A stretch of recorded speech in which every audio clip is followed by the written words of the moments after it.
I tell you what, it's really nice to get back on the winning side of things, isn't it? Boy, I tell you what, I saw a great show in the Dome this past Saturday. Of course, certain skeptics might say that Wagner was totally outclassed, and yeah, they sure looked it. But the thing is, this really was a resonating game for the Orange. 'Cause you know what? I think we found our quarterback. Drew Allen at times, in the first two games and even in the first couple series, he's looked hesitant. He's looked like that he isn't sure of what he's doing. You can see he's got skills, but yet, Allen misfired on a couple passes on the first couple series. In comes Terrel Hunt, and you should have heard the Dome explode when Hunt came in. And Hunt looks like a guy who's known what he's doing all along, especially in his lone series against Northwestern. He looked like he knew what he was doing, and boy did the offense click when he was in there, going on scoring drives on pretty much almost every drive he was on. And of course, it's nice when the Orange get up a big lead like that to see Allen come back in and do play relatively well. Plus also Charlie Loeb get a few snaps. But whatever, it was a resounding 54-0 victory, or I should say whooping of Wagner. Thing is, at times you had to feel sorry for those Seahawks. Heck, even at the restaurant I was at after the game, I talked with a few Wagner kids. I just said, hey, we were the better team, but I think you guys were coming up, 'cause let's face it, Wagner probably got paid a good sum of money to play the Orange, and that's going to help Wagner. Plus, as they say, college football is about respect. Respect for other teams, respect for their traditions. And I respect Wagner for coming up, even though they knew they were outclassed. But this was a great victory for the Orange. Helps their confidence going forward. And especially helps when you might have one of the all-time greatest quarterbacks coming into the Dome this Saturday.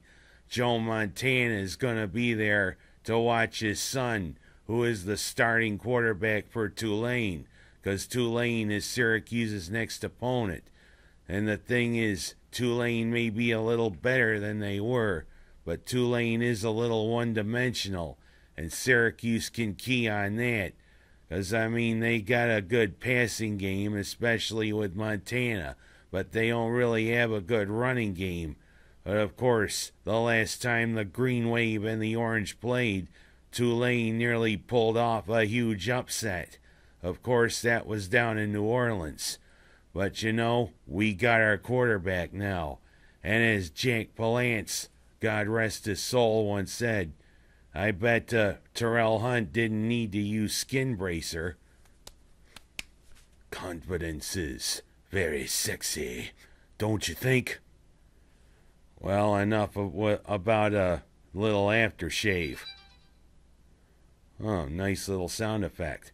Enough about an aftershave. Let's talk about another great win.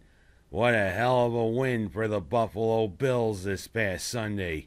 It almost looked like it was going to be another one of those things that have happened the last few years. The Bills are in a close game, but they cannot pull it out.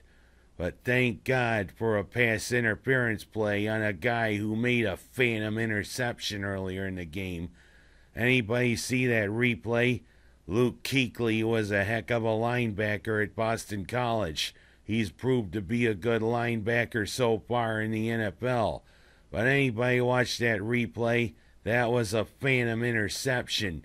He didn't have control of the ball, and yes, it dropped. Thing is, they still ruled it was an interception. Oh well, that's refs for you. But how about that when he decided to rake Steve Johnson across the front? Heck, you know what that's gonna get you? A nice pass interference penalty. Boy, that sure helped. And of course, E.J. Manuel showing a lot of guile and a lot of poise there in the final drive. And with 2 seconds left, lofting a touchdown pass to Johnson in the end zone, giving the Bills a 24-23 victory over a team that is on the rise, but yet Cam Newton is an enigma. And again, Newton showed why he's an enigma. At times he can be hot, but at times he can be really cold. And what a game for Super Mario Williams. Finally showing he's worth all that money we paid for him. 4.5 sacks. A new team record for a game for the Bills. Even beating out the great Bruce Smith. What a game, Super Mario. Finally, maybe you're showing why we paid all that money to get you. And to the Bills, let's keep it going against the biggest blowhard in the NFL this coming Sunday. Yep, we travel down to MetLife Stadium to play the guy who doesn't know when to shut his mouth. I'm talking about Rex Ryan and the Jets and their rookie quarterback, Geno Smith from West Virginia, who right now may be replacing the biggest lame duck in the NFL, Mark Sanchez. Of course, Sanchez is recovering from a torn labrum in his shoulder, but of course, everybody wants to dump on him, but he hasn't really been spectacular. But let's keep it going with the momentum, Bills. That was a hell of a win. And of course, everybody on the south side of Seneca Falls could have heard me screaming for joy when they scored. Heck, somebody had to corral me there at the SMS Club. Oh well, that's what a win'll do to you. But I mean, let's get back to another thing, shall we? After a hell of a win in their opening game, boy did Minders crash to earth this past Saturday. They went up against University Prep up there at Bishop Kearney High School in Rochester. And this team apparently is loaded. Because, I mean, Minders, I assure you, probably gave it their best. But University Prep was just too big and too fast. A 46-0 thumping at the hands of University Prep.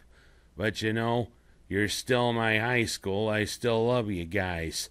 The thing is, I hope Paula wasn't offended by what I said last week. But hey, you're a good woman, and you know what? Yeah, you do look good in sweats. Of course, you've always been a nice person.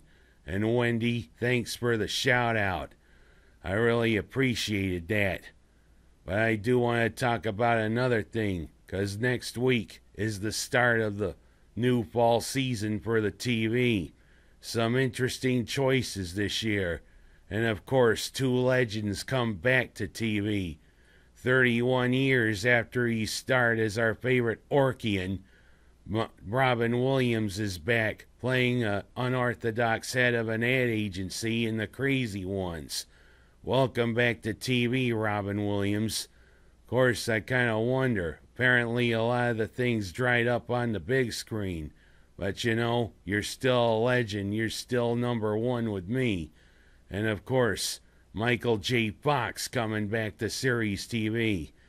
This guy has been a great one for over 30 years, ever since he was on Family Ties, playing Alex P. Keaton.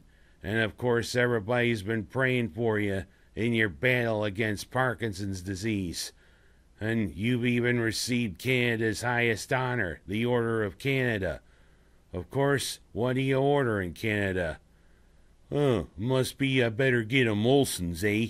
Maybe I better get some poutine, eh? Yeah, hosehead, why don't you take off? Well, enough about that. Welcome back to TV, Michael J. Fox. I hope it's good for you. I hope your self-titled show, 'cause it's called The Michael J. Fox Show, is a hit. And I mean, last night I got a nice little preview. Another little take on a great American short story, The Legend of Sleepy Hollow. 'Cause this series brings Ichabod Crane and the Headless Horseman up to the present day, and how they might fit in with what the short story is. As the thing is, apparently they do a little twisting around, as sometimes they always do with a legendary tale. Plus, also, they bring things of sci-fi and the paranormal into it, as apparently one of the things that it's about was it Headless Horseman may represent one of the four horsemen of the apocalypse from the book of Revelation. And of course, in the book of Revelation is Armageddon, supposedly the last battle between good and evil, where it could be world's end.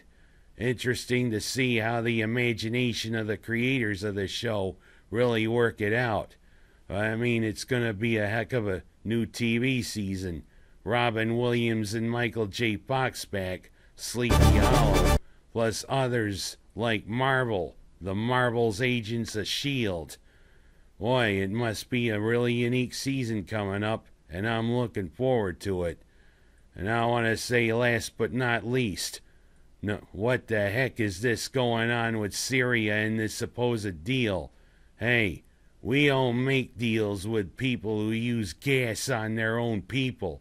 And I mean, what's with this supposed deal with who I think is one of the biggest yutzes in the world, Vladimir Putin? I wouldn't trust that guy with a 10-foot pole. And you know, I want to do something bodily when I say his name, Vladimir Putin. Yeah, that's right, Putin. If he's Russian, I hope he's not gonna quit Stalin. I'm Ken Haas, and that's my report for this week.